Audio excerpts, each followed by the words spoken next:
This ancient technique instantly breaks low vibrational chains. There is an ancient technique so simple, so overlooked, that most modern seekers completely miss it. Not because it's hidden in some secret scroll or locked away in an isolated monastery, but because it's too obvious. It's so close, so immediate, that your mind never considers it could be the key. But if you knew what it really was, if you practiced it as it was meant to be practiced, you would no longer be trapped in the mental loops, emotional chaos, and energetic prisons you call normal life. You would realize that the low vibrations you're drowning in fear, shame, guilt, anxiety, apathy are not natural. They are not you. They are inherited, absorbed, and most dangerously repeated through habit. And the only way to truly break them is not by fighting them. It's by returning to the root of power. We all live in chains of our own making, not physical ones, energetic ones. These chains are subtle agreements, invisible contracts we've signed with pain, distraction, trauma, and outdated stories. They wrap around our field like smoke until we can no longer tell where the lie ends and our spirit begins. You know the feeling. That strange fatigue when you've done nothing all day. That subtle tightness in your chest when you wake up and remember who you think you have to be. That heavy silence when your intuition speaks and you ignore it again. These aren't moods. These are codes. Low vibrational chains that bind you, not with force, but with repetition. And there's only one kind of force that can sever them completely, presence backed by sacred rhythm. Click subscribe to this channel to get more profound spiritual lesson. The ancients knew this. They didn't just talk about enlightenment, they encoded it into movement, into breath, into sound, into ritualized repetition that activates presence so deeply that the chains don't have a chance to hold. That's the technique, not just breathwork, not just mantra, but ritualized, sacred, rhythmic presence. Something that pierces your thinking mind and drops you into your energetic core, where words disappear, where memory dissolves, where only now remains. And when you enter that now, not passively, but with intensity, you create a vibration so precise, so clean, that all lower frequencies begin to fall off like dead leaves. I'm not telling you this as a theory. I've lived it. I've witnessed people with decades of depression break it in a single session, not because they analyzed it, but because they activated a frequency that was older than their trauma, a vibration that their pain simply could not survive in. Because low vibration cannot survive in the fire of presence. It only survives in distraction, in overthinking, in loops of avoidance. It's not that your pain is too strong. It's that your awareness hasn't been sharpened enough to cut through it. That's what this ancient technique does. It sharpens your awareness by forcing it to be rhythmic. Imagine hitting a drum in sync with your breath. Imagine walking in perfect step with the mantra. Imagine each step a choice, each exhale a release, each movement a code. That's not exercise. That's energetic reprogramming. The ancients did it with dance, with chanting, with breathing in circles, spirals, and patterns that lined up not just with the body, but with cosmic time. Because rhythm is not entertainment. Rhythm is how the soul reclaims sovereignty from the matrix. So I ask you now, what rhythm are you living in? The rhythm of fear? Wake up, scroll, or react, stress, numb, sleep, repeat. That is a dissonant rhythm, a low vibrational metronome created by those who profit from your confusion. And every time you fall into it, you forget your true rhythm, the rhythm of life, the pulse of the present moment, the sound of your own soul uncoiling from silence. You don't have to chant in Sanskrit to unlock this power. You don't have to memorize ancient lines. You only have to commit to one thing, choosing rhythm over reaction. That's it. One pattern, repeated with total presence, can override an entire field of chaos. But it has to be real, not robotic, not performative, real, felt, chosen. This is why so many people try meditation and say it doesn't work. Because they sit, but their energy is fragmented. They breathe, but their mind is scattered. They chant, but their voice is hollow. What breaks the chain is not the act, it's the presence inside the act. The moment your breath becomes sacred. The moment your movement becomes mantra. That's the moment the chains can't hold. And here's the deeper secret. Once you break one chain, the others begin to fall in dominoes. Because low vibrations are interlinked. Fear feeds shame. Shame feeds self-doubt. Self-doubt feeds apathy. And all of them feed disconnection. So when you use this technique to collapse one, let's say the fear, you suddenly feel space open. Breath becomes easier. The body relaxes. You think it's just stress release. But it's more than that. It's frequency liberation. You just reclaimed your timeline from false programming.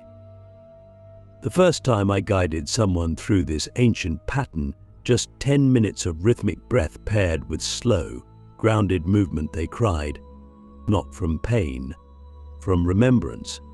They said, "I forgot I could feel this clear." That's what it does. It clears. Not with force, but with rhythm.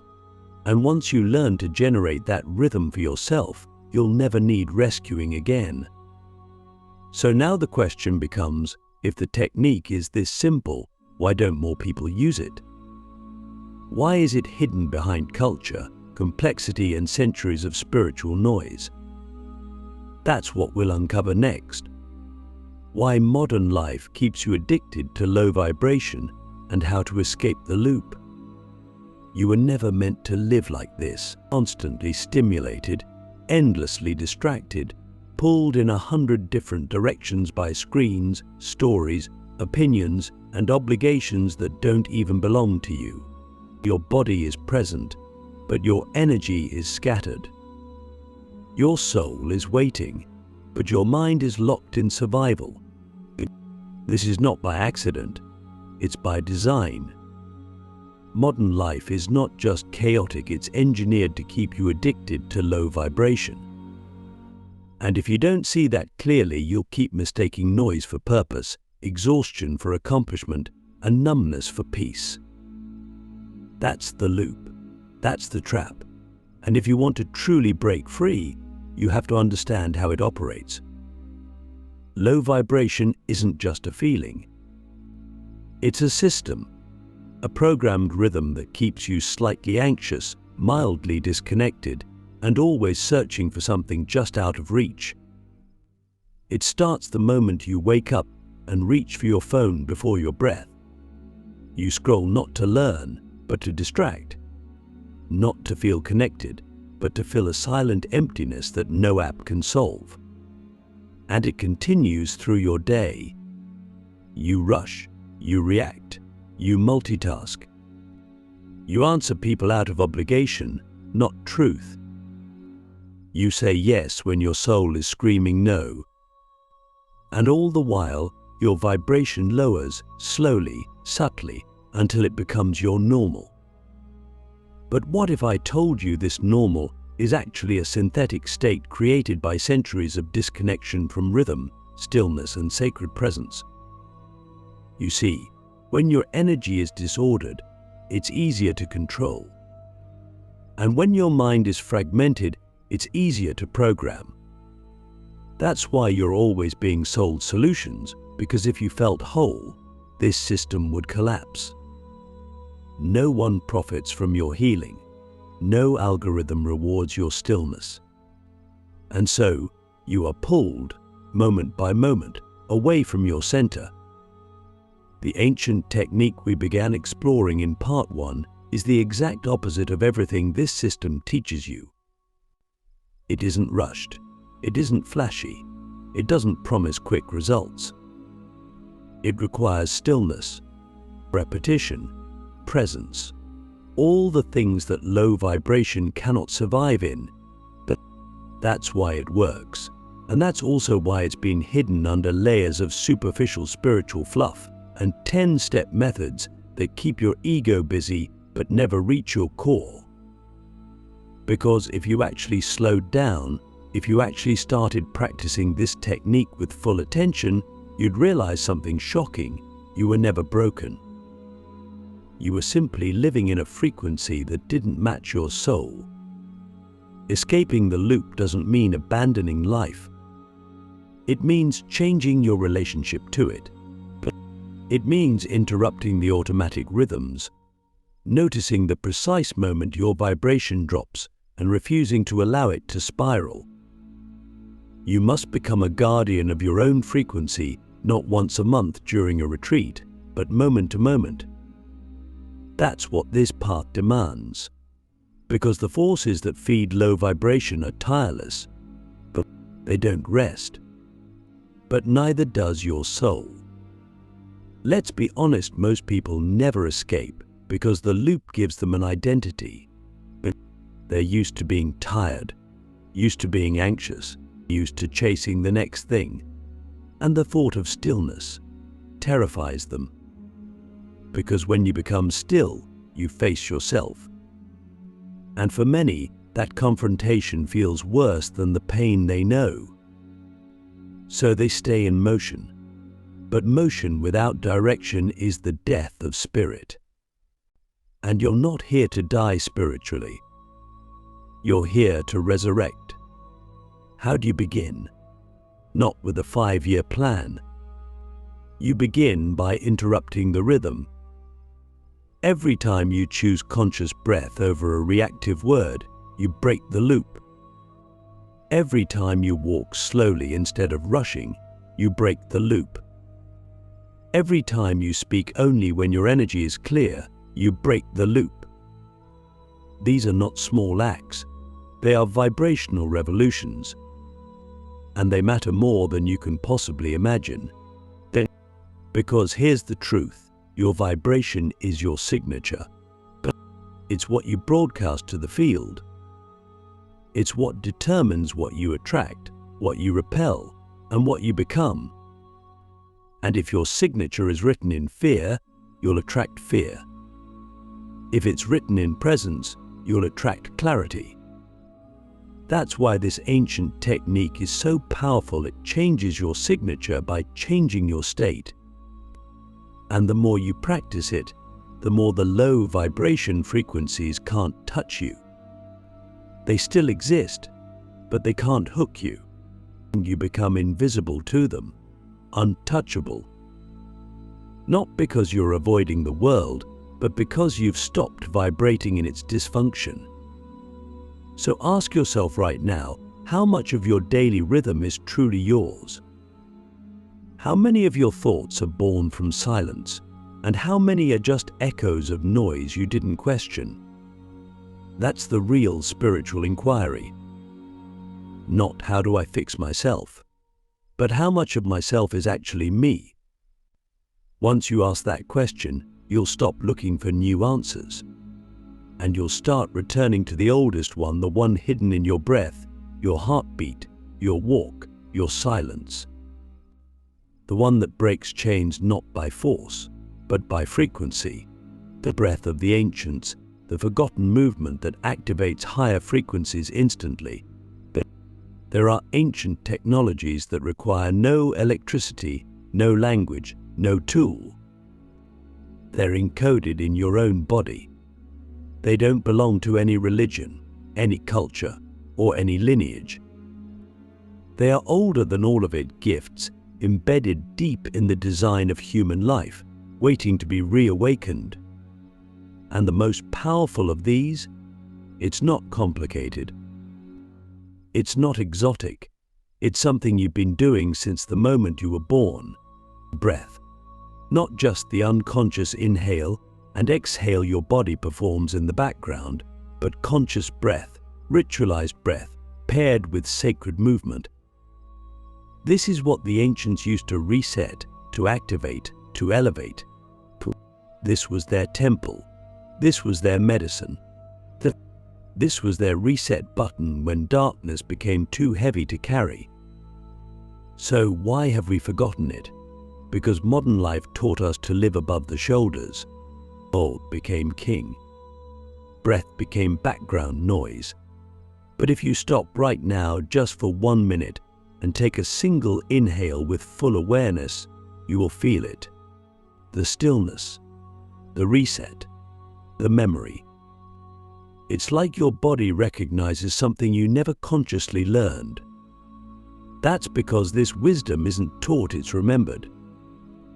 And once you remember how to breathe with intention and move with presence, low vibrations no longer have a place to land. You become too aligned to be hijacked, too precise to be manipulated, too clean to be controlled. But this breath is not the shallow, mechanical version you use when you're scrolling or talking. This breath is circular, it's rhythmic, ritualized. It's awake, when paired with slow, sacred movement, stepping, swaying, even subtle gestures, you create a vibration so clean it becomes a shield. And the power lies in the repetition, in the loop. Because when you do anything with full presence, in a rhythmic pattern, you collapse thought, you short-circuit anxiety, you override trauma. Why? Because the body begins to trust again. Your nervous system, which has been on high alert since you were a child, finally exhales. And in that exhale, you reconnect with the field.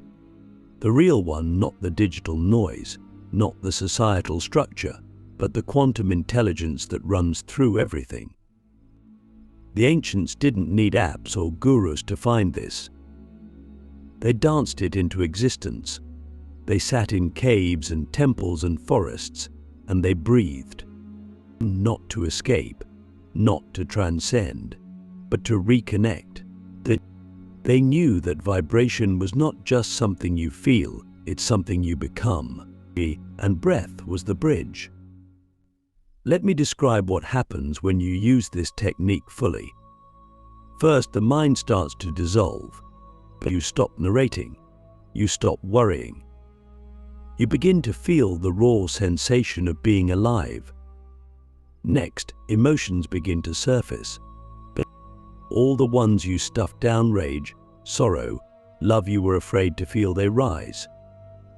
Not to drown you, but to be released. You cry, you laugh, you tremble. That's how you know it's working. You're not getting worse. You're clearing, and after the clearing, silence. A silence so full it feels like the universe is breathing with you. And in that silence, downloads happen, visions return, memory awakens.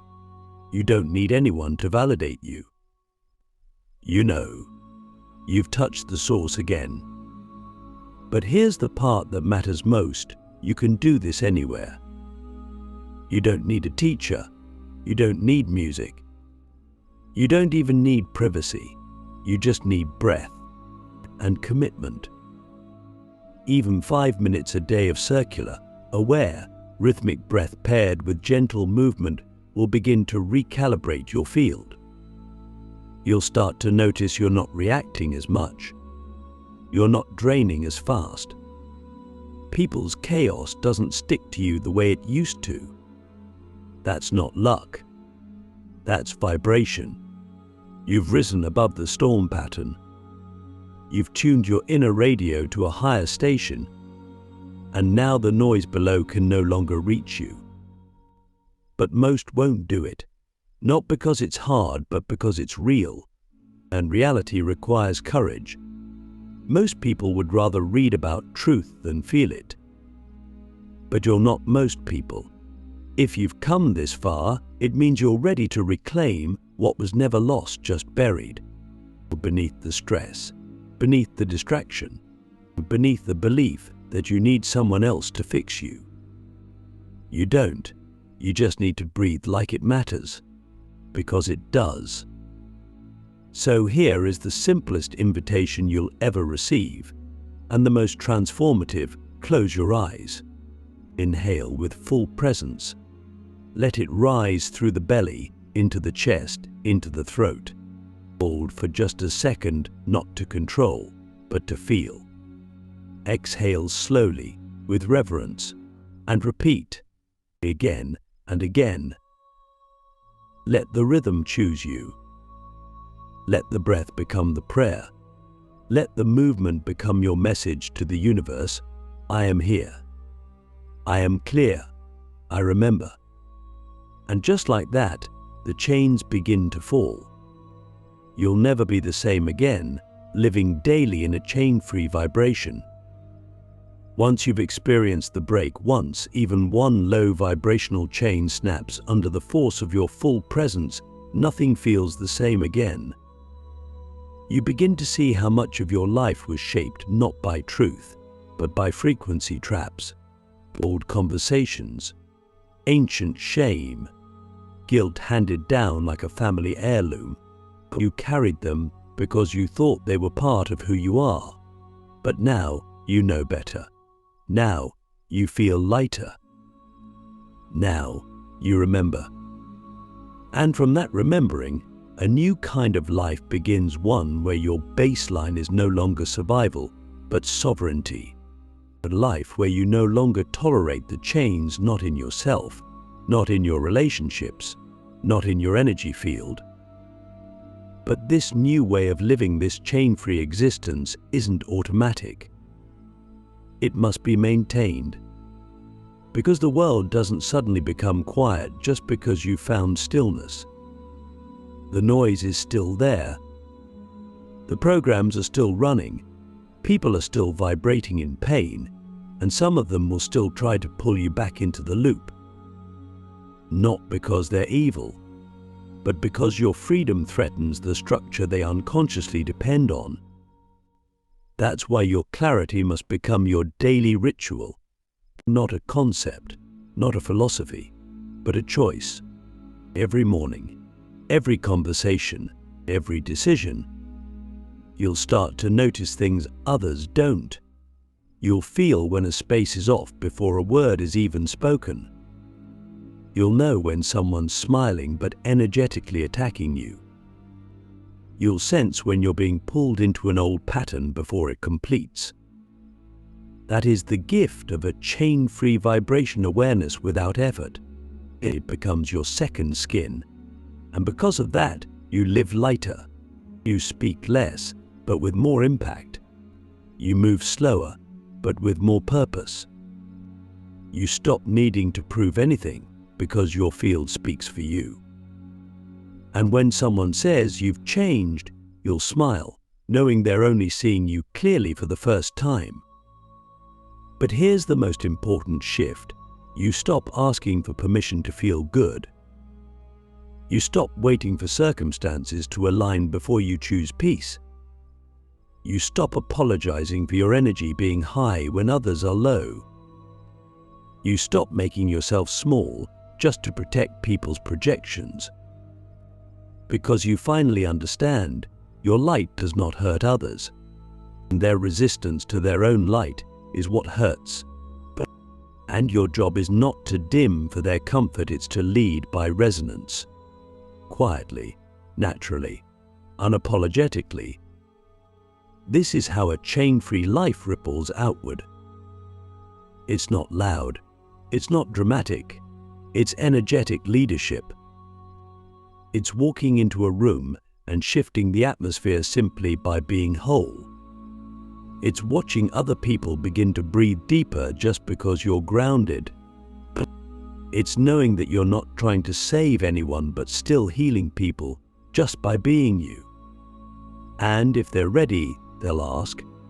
They'll lean in. They'll want to know how you got so clear. And you won't need to sell them anything. You'll just hand them the same key you were given. The breath. The rhythm. The ancient technique that no one owns because it belongs to life itself. And then you'll understand the real meaning behind all of this. It was never about fighting the dark, never about fixing the world. It was about remembering your original frequency, the one you had before fear, before shame, before the stories. The frequency that still lives inside your breath, inside your stillness, inside your choice to stop reacting and start vibrating. So I ask you, as you finish this journey with me, what would your life look like if you stopped waiting to be free and started living like you already are? Would you speak differently, move differently, breathe differently? Would you finally allow yourself to be as powerful, as graceful, as luminous as your soul has always known you were? Because that version of you isn't far away. It's here, it's now, and all you have to do is breathe into it, rhythmically, consciously, repeatedly, until there's nothing left but truth. And truth has no chains. You're not going back. You're not who you were. You're not even changing anymore. You're becoming. And this time, it's forever.